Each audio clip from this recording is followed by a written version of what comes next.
राम हरे राम राम हरे राम राम हरे राम राम हरे कृष्ण कृष्ण हरे कृष्ण कृष्ण हरे कृष्ण कृष्ण हरे कृष्ण कृष्ण। ओम सूची ने कहा कि मुनिगण सुनो, आगे की कथा कहते हैं। तुंगध्वज नाम का एक राजा अपनी प्रजा के पालन में तत्पर था। भगवान सत्यनारायण का प्रसाद न लेने से उसे भी दुख हुआ। एक दिन राजा ने वन में या बहुत प्रकार के पशुओं का वध किया। उसने वट वृक्ष की छाया में सत्यनारायण का पूजन होते देखा। बहुत संतोष पूर्वक तथा भक्ति के साथ बंधु बांधवों को लिए गोपाला सत्यनारायण का पूजन कर रहे थे। राजा गर्व के बस में न तो पूजन स्थान के पास गया और न ही सत्यनारायण को नमन किया। फिर भी उसने गोप वाले प्रसाद लेकर राजा के पास गए। प्रसाद राजा के समीप रख पूजा स्थान पर लौट गए और प्रसाद ग्रहण किया। राजा ने प्रसाद वहीं छोड़ दिया और दुख भोगा। उसके 100 पुत्र धन धान्य सहित नष्ट हो गए। तब उसको निश्चित रूप से बोध हुआ कि श्री सत्यनारायण ने ही उसका सर्वस्व नष्ट कर दिया है। अतः जहाँ सत्यदेव का पूजन हो रहा था राजा वहीं जाए। यही विचार कर राजा ग्वाल वालों के पास गया। राजा ने ग्वाल वालों के साथ विधि विधान से और भक्ति पूर्वक सत्यनारायण का पूजन किया। सत्यनारायण की कृपा से पुनः धन पुत्र वाला बन गया। इस जीवन में सुख भोग कर अंत में सत्यनारायण के लोक में गया।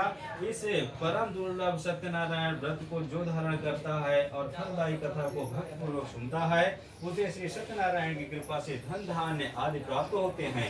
दरिद्र व्यक्ति धन पाता है, बंदी व्यक्ति का बंधन कट जाता है, भयग्रस्त का भय मिट जाता है और यह निसंदेह सत्य है। व्यक्ति मनवांछित फल भोग कर अंत में सत्य लोक को जाता है। हे विष्णु, मैंने यह सत्यनारायण व्रत की कथा कही। इसके कारण मनुष्य सभी प्रकार के दुखों से छूट जाता है।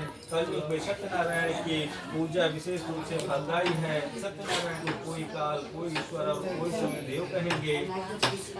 कोई सत्यदेव तो कोई सत्यनारायण कहेंगे। अनेक रूप के ये मनचाहा फल देने वाले हैं। कलयुग में सत्य व्रत रूपी मनचाहा सत्यनारायण के ही होंगे। सभी को मनवांछित फल देने के लिए भगवान विष्णु ने यह सत्यनारायण का व्रत धारण कर लिया है। हे मुनिगण, जो इस कथा का नित्य पाठ करेंगे अथवा सुनेंगे, श्री सत्यनारायण की कृपा से उन्हें उनके समस्त पाप नष्ट हो जाएंगे। सूत जी बोले, हे मुनीश्वरों, जिन्होंने सत्यनारायण का व्रत पहले किया था उनके बाद के जन्म की कथा सुनाते हैं।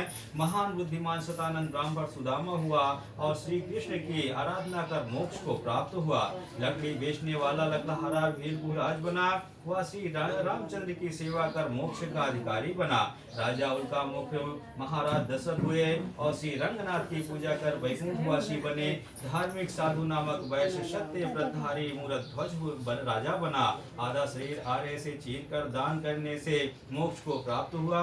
राजा तुंगध्वज स्वयं मन हुए, सभी को वैष्णव पद पर लगा भगवान बना श्री वैकुंठ लोक को चले गए। इति श्री स्कंद पुराणे रेवाखंडे श्री सत्यनारायण व्रतकथायां पंचमो अध्याय समाप्त।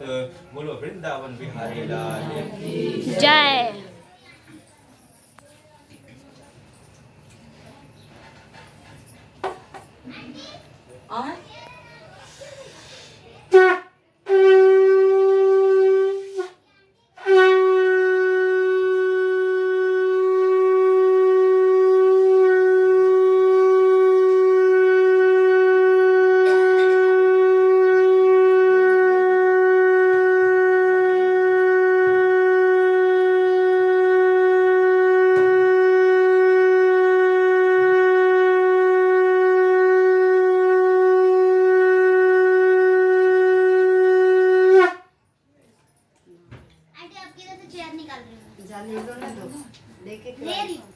कुर्सी दोनों लेके दरवाजा पर बैठता ऐसा नहीं हैंगर में मैं कपड़ा बाबू के लिए लाई, मेरे को दे दो ना। चाहिए तो सोनी दो मेरे इधर भी है, ले लो।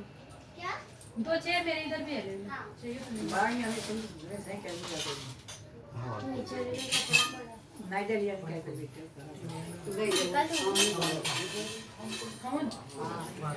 हवन कुंड उधर कोने में